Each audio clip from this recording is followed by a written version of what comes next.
Hey everyone, I'm back, and today we're going to be talking about Dallas Buyers Club. And this movie came out in 2013, and it's an Oscar-nominated movie at the time, and it won 3 Oscars. It won for Matthew McConaughey as a actor in a leading role. Jared Leto won an Oscar for Best Actor in a Supporting Role, and it won for Best Makeup and Hairstyling. And I would say the acting in this movie was pretty great, and I would say Matthew McConaughey did a really great job, and there was nothing about that performance that felt undeserved of an Oscar. Same thing with Jared Leto. I thought he did a really good job in this movie as well. And there's lots of really well executed scenes in this movie, and I really love the first half of this movie. And in the first half, it's our main character discovering that he has AIDS and him just dealing with that. And he's just slowly deteriorating, like, emotionally. He's having a breakdown, and everything is just going wrong for him. All of his friends don't want to be around him, and it's very interesting to watch, and none of it came across as cheesy or poorly executed, and because of that, I gotta give the movie props, because that can easily go wrong. And the fact that this movie did it in a way in which it felt natural, even when things get kind of crazy when it comes to the emotions, and it all feels natural, that's really well done, I feel. And this movie really excels with its characters and the writing of the characters. They're all very well defined, and I also liked Jennifer Garner in this movie. I thought she was good.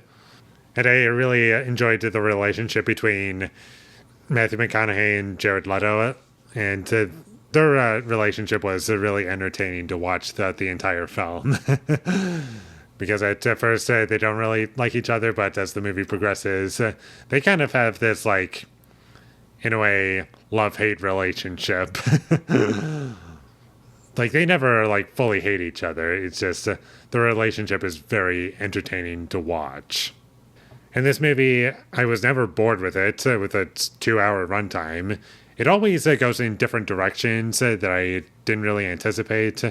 There's always something going on in every scene. It always feels like, oh, we're getting something new from each scene, not just the same thing over and over again. It never once felt repetitive to me, and I was with it. And in terms of complaints that I had with this movie, it's just that some of the editing was a bit choppy, and I just wished that wasn't the case. And it was just Matthew McConaughey putting stuff away in his car at a certain point, and there was like, I don't know, 10, 15 cuts of him just doing that, and I felt as though that could have been communicated in a way that didn't feel so choppy. And like I said, I really enjoyed the first half, and I liked the first half better than the second half. But that's mostly due to the fact that the first act is pretty dark and almost kind of depressing. And once we get to the second act, that's where things get a bit more hopeful.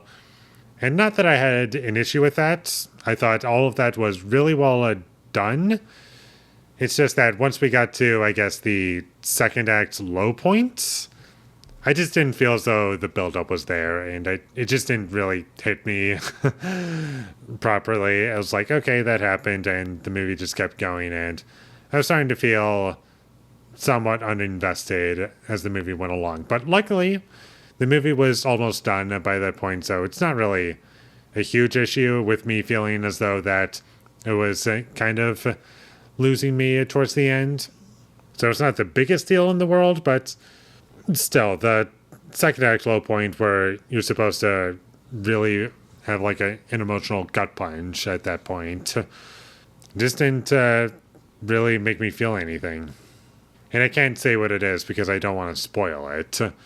And this is not a film that breaks all the rules of traditional storytelling. So me saying that there's a second act low point in this movie, I don't think that's a spoiler. And I guess one small complaint is that there wasn't really much personality in the filmmaking, I felt. Like, I don't know if I could really distinguish this director as someone, who has, like, personality, and you can tell that it's a movie from him. And I have no idea how to pronounce this.